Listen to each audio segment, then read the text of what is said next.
வணக்கம். ஆர்விஎஸ் தமிழ். இன்றைக்கி நம்ம வீடியோவில் என்ன பார்க்க போகிறோம் அப்படின்னா புட்டாஸ் தான் பார்க்க போகிறோம். அது என்ன மேம் புட்டாஸ் அப்படின்னா ப்ளவுஸில் அங்கங்கே கேப்பில் டாட் மாதிரி இருக்கும். நீங்கள் பார்த்துப்பீங்க, நிறைய டிசைன்ஸ் இருக்கும். சில்க் த்ரெட்டில் போட்டிருப்பாங்க, ஜரியில் போட்டிருப்பாங்க, ஜர்தோசியில் போட்டிருப்பாங்க, நிறைய டைப்பில் போட்டிருப்பாங்க. ஸோ நம்ம வந்து இன்றைக்கி சிம்பிளாக என்னென்ன புட்டாஸ்லாம் போடலாம் அப்படின்றத பார்க்கலாம். இதுக்கு நமக்கு பீடு தான் ரொம்ப முக்கியம். ஓகேங்களா? ஸோ பீடு வச்சுக்கோங்க. ஸ்டோன்ஸு, குந்தன் ஸ்டோன்ஸு, இந்த மாதிரி எது கிடைச்சாலும் சரி.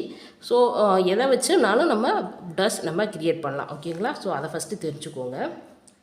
நான் இன்றைக்கி சிம்பிளான ஒரு புட்டாஸ் ஒர்க் பண்ணி காட்டுறேன். உங்களுக்கு என்னென்ன புட்டாஸ் தெரியுதோ ஒரு 10 புட்டாஸ் வரைக்கும் எனக்கு நீங்கள் ஹோம் ஒர்க் மாதிரி பண்ணி காட்டுறீங்க, அதாவது ஒர்க் பண்ணி காட்டுறீங்க. இப்போது 3ஆம் நம்பர் பீட் எடுத்துக்கேன் நான். நீங்கள் 5ஆம் நம்பர் பீட் இருந்தால் கூட எடுத்துக்கோங்க அப்படின்னு சொல்லியிருந்தேன். ஸோ எந்த பீட் இருக்கோ எடுத்துக்கோங்க. எடுத்துகிட்டு இந்த மாதிரி பீடை ஜரியில் கோர்த்துக்கோங்க. ஓகேங்களா? ஜரியில் ஸ்டிச் பண்ணி இந்த இடத்துல அதுக்கு பக்கத்துலேயே ஒரு செயின் போடுங்க. போட்டிங்களா? செயின் போடுங்க. போட்டுட்டு இந்த இடத்துல நம்ம நாட் போடணும். இப்படி நாட் போட்டிங்க அப்படின்னா அது சிங்கிள் பீடு. ஓகேங்களா? இப்போ என்ன பண்ண போகிறேன்? நாட் போட போகிறேன். நாட் குட்டியாக இருக்கணும். இல்லை நான் பெருசாக போடுறேன் மேம் இந்த மாதிரி அப்படின்னா நீங்கள் கீழே கூட இழுத்து விட்டுக்கலாம். இது வந்து ஒரு பீடு ஸ்டிச்சு. ஓகேங்களா? இது வந்து என்னது, ஒரே ஒரு சிங்கிள் பீடு புட்டாஸ். நீங்கள் பார்த்துருப்பீங்க ப்ளவுஸில் அங்கங்கே டாட்டாக நீங்கள் மார்க் பண்ணிவிட்டு இதை நம்ம ஒர்க் பண்ணிக்கலாம். புரிஞ்சதுங்களா? ஸோ இது சிங்கிள் பீடு. சரி, இதுக்கப்புறம் இன்னொரு டைப் பார்க்கலாமா? இப்படி இந்த மாதிரி நீங்கள் நிறைய பார்த்துருப்பீங்க ப்ளவுஸில். நீங்கள் இல்லை அப்படின்னா இந்த பீடில் வச்சு நீங்கள் ப்ளவுஸ் ஒர்க் பண்ணி பார்த்துக்கோங்க. இப்போது நெக்ஸ்ட்டு ஒரு பீடு எடுத்திருக்கேன். எடுத்துகிட்டு இதுக்கு பக்கத்தில் ஒரு செயின் கொடுக்குறேன். கவனமாக பாருங்கள். செயின் கொடுத்துட்டேன். இப்போ இன்னொரு பீடு எடுக்கிறேன் இந்த மாதிரி. ஸோ அதையும் அதுக்கு பக்கத்தில் ஒரு செயின் கொடுக்குறேன். ஸோ இதை 2 தடவை கொடுத்துட்டேன். இந்த ஜரி அப்படியே கீழே கொண்டு வாங்க. கொண்டு வந்து இதுக்கு 2க்கு சென்டராக இருக்கு இல்லையா, அந்த பீடுக்கு 2 பீடுக்கு நடுவில் சென்டரில் அங்கே ஒரு செயின் கொடுக்குறேன். புரிஞ்சதுங்களா? கொடுத்துட்டு இப்படி பிடிச்சி இழுத்துட்டு இந்த இடத்துல ஒரு பீடு கொடுக்குறேன். இப்போது இந்த இடத்துல ஒரு பீட் கொடுத்து ஸோ அதை எடுத்துக்காமல் இருக்க லாக் கொடுக்குறேன். புரிஞ்சதுங்களா? ஸோ இந்த மாதிரி ஒரு புட்டாஸ் கொடுத்துக்கலாம். சிம்பிள் புட்டாஸ் தான். இப்போ இது 3 உள்ள பீடு உள்ள புட்டாஸ். ஸோ இதை நீங்கள் எந்த சைடுனாலும் வச்சுக்கலாம். புரிஞ்சதுங்களா? ஸோ இந்த மாதிரி டைப்பில் சிங்கிளாக வச்சுக்கலாம், இந்த மாதிரி டைப்பில் வச்சுக்கலாம். ஸோ இன்னொரு டைப் பார்க்கலாம். சென்டரில் இந்த மாதிரி புட்டாஸ் எடுங்க.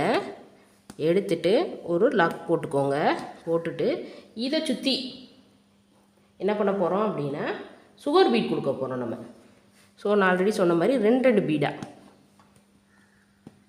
ஸோ இதை விட பெரிய பீடு 5ஆம் நம்பர் பீடு சென்டரில் கொடுக்குறீங்க அப்படின்னா நீங்கள் அதை விட ஒரு 1ஆம் நம்பர் பீடோ இல்லை சுகர் பீடு 0 சைஸ், ஸோ ஈவனாக இருக்க பீடை நீங்கள் இதை சுற்றி கொடுத்துக்கலாம் இந்த மாதிரி. ஸோ என்ன சைஸ் பீடு வேணாலும் நம்ம கொடுத்துக்கலாம். ஸோ இது ஒரு புட்டாஸ். ஸோ புட்டாஸ் நிறைய டைப்ஸ் இருக்குது. இந்த மாதிரி இது வந்து ரவுண்டாக வரும், நமக்கு பார்க்குறதுக்கும் அழகாக இருக்கும். ஸோ இந்த மாதிரியும் புட்டாஸ் கொடுத்துக்கலாம். ஸோ இன்னும் ஒரு பீடு வச்சா ஃபினிஷ் ஆயிரும். ஸோ இது மாதிரியும் நம்ம பண்ணிக்கலாம். புட்டாஸ் நிறைய டைப்ஸ் இருக்குது. ஓகேங்களா? இந்த மாதிரி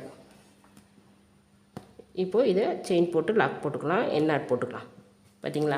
ஸோ இது ஒரு புட்டாஸ். இந்த மாதிரி இப்போ நீங்கள் வந்து சென்டரில் 5ஆம் நம்பர் பீடு கொடுக்குறீங்க அப்படின்னா அதை சுற்றி 2ஆம் நம்பர் பீடு கொடுத்துக்கலாம். அது பார்க்குறதுக்கு ரொம்ப அழகாக இருக்கும். இல்லை மேம் இந்த மாதிரி எனக்கு ஃபிட் பண்ணுற ஸ்டோன் இருக்குது அப்படின்னா அதை சுற்றி நம்ம ஒர்க் பண்ணிக்கலாம், பார்க்குறதுக்கு அழகாக இருக்கும். இல்லை அப்படின்னா இந்த மாதிரி திலகம் ஷேப் குந்தன் ஸ்டோன் இருக்குது அப்படின்னா இதை சுற்றி பீடு ஒர்க் கொடுத்துக்கலாம், அதாவது சுகர் பீட் கொடுக்கலாம். கொடுத்தீங்க அப்படின்னா அதுவும் ஒரு புட்டாஸ் தான். புரியுதுங்களா? உங்களுக்கு நிறைய டைப் புட்டாஸ் இருக்குது. இது எல்லாமே வந்து ஈஸியான புட்டாஸ் தான். இப்போது இன்னொரு புட்டாஸ் உங்களுக்கு நான் ஒர்க் பண்ணி காட்டுறேன். அது ரொம்ப சிம்பிள் தான், நீங்கள் ஈஸியாக ப்ராக்டிஸ் பண்ணிடுவீங்க. இப்போது ஒரு செயின் போட்டோம், பீடு வச்சிட்டோம். அதாவது நம்ம இது வந்து கம்மல் டிசைன் அப்படின்னு சொல்லுவோம் நம்ம. ஸோ இது கொஞ்சம் ஈஸி தான். லாக் போட்டுக்கோங்க. அடுத்து செயின், அதாவது ட்ராப்பாக நம்ம கம்மலில் தொங்கும் இல்லையா, ஸோ அந்த மாதிரி ஒரு 3 செயின் போட்டுக்கோங்க. உங்களுக்கு 4 செயின் வேணும் அப்படின்னா கூட 4 செயின் போட்டுக்கோங்க. 3 செயின் போட்டேன். புரிஞ்சுதுங்களா? இந்த இடத்துல ட்ராப் பீட் அப்படி சொல்லுவோம்ல, ஸோ அதனால் இந்த இடத்துல ஒரே ஒரு சுகர் பீட் கொடுத்துக்கிறேன். இது பார்க்குறக்கு எவ்வளோ அழகாக இருக்குன்னு பார்த்தீங்களா? ஸோ இதை இன்னும் 2 இடத்துல கொடுத்தோம் அப்படின்னா ட்ராப் மாதிரி பார்க்குறக்கு அழகாக இருக்கும். அதையும் நான் இப்போ ஒர்க் பண்ணி காட்டுறேன். ஸோ எல்லாத்தையுமே நீங்கள் லாக் போடணும். லாக் போடல அப்படின்னா பீடு எடுத்துகிட்டு வந்துடும். இப்போது இது கொடுத்தாச்சு. இப்போ சென்டராக ஒரு செயின் போட்டுக்கலாம். அதே 3 செயின் போட்டுக்கலாம். 1 2 3. புரிஞ்சுதுங்களா? இப்போ இந்த இடத்துல ஒரு சுகர் பீட் கொடுத்துக்கலாம். இல்லை அப்படின்னா பெரிய பீடே கொடுத்துக்கலாம் நீங்கள், அதாவது 2ஆம் நம்பர் பீட் கொடுத்துக்கலாம். உங்களுக்கு நான் இப்போ ஒர்க் பண்ணி காட்டுற புரியும் அப்படின்னு நினைக்கிறேன். இந்த மாதிரி ஸோ டிஃப்ரெண்ட் டைப்பில் நமக்கு புட்டாஸ் இருக்குது. நீங்கள் எனக்கு குறைஞ்சது ஒரு 10 டைப் புட்டாஸாவது ஒர்க் பண்ணி காட்டணும். இது உங்களுக்கு ஹோம்ஒர்க். ஓகேங்களா? இப்போ அடுத்து ஒரு 3 செயின் போட்டுக்கலாம். இப்போ இந்த இடத்துல ஒரு சுகர் பீட் கொடுத்துக்கலாம். இப்போ பார்த்தீங்களா, நம்மளோட கம்மல் டிசைன் மாதிரியே இருக்கா? ரொம்ப அழகாக இருக்குல்ல? ஸோ இந்த மாதிரி ஒரு புட்டாஸ் கொடுத்துக்கலாம். பார்த்தீங்களா எவ்வளோ அழகாக இருக்குது அப்படின்னு. ஸோ இந்த மாதிரி நிறைய டைப்ஸ் இருக்குது. நீங்கள் க்ரியேட்டிவிட்டியாக கொஞ்சம் யோசிங்க. இந்த மாதிரி எனக்கு ஒரு 10 புட்டாஸ் வேணும். ஓகேங்களா? மறந்துடக்கூடாது. 10 புட்டாஸ் வச்சு நீங்கள் எனக்கு ஒர்க் பண்ணி காட்டுறீங்க. இந்த மாதிரி ஆஃப் ஃபீடு கூட சென்டரில் வச்சுக்கலாம். இதுக்கு பேர் ஹாஃப் ஃபீட் அப்படின்னு சொல்லுவாங்க. 2 சைடு ஹோல்ஸ் இருக்கும். ஓகேங்களா?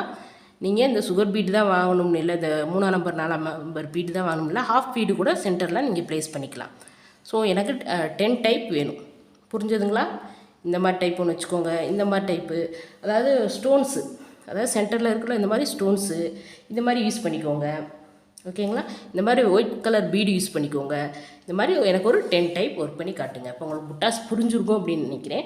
இதுதான் நம்ம ப்ளவுஸில் நம்ம மார்க் பண்ணிக்கணும். எந்தெந்த இடத்துல நமக்கு வேணும் அப்படின்றத மார்க் பண்ணிவிட்டு ஃப்ரண்ட் ஸ்லீவாக இருக்கட்டும், ஃப்ரண்ட் நெக்காக இருக்கட்டும், ஸ்லீவாக இருக்கட்டும், பேக் நெக்காக இருக்கட்டும், நமக்கு எந்தெந்த இடத்துல வேணும் அப்படின்றத மார்க் பண்ணிவிட்டு அந்த இடத்துல இதை ஒர்க் பண்ணிங்க அப்படின்னா பார்க்குறதுக்கு ரொம்ப அழகாக இருக்கும். வெறும் பேக் நெட் மட்டும் போட்டு நீங்கள் ஃபினிஷ் பண்ணிங்க அப்படின்னா அந்த ப்ளவுஸ் கொஞ்சம் எம்டியாக இருக்க மாதிரி இருக்கும். இந்த மாதிரி புட்டாஸ் கொடுத்தீங்க அப்படின்னா இன்னும் பார்க்குறதுக்கு அழகாக இருக்கும். ஓகேங்களா? தேங்க்யூ.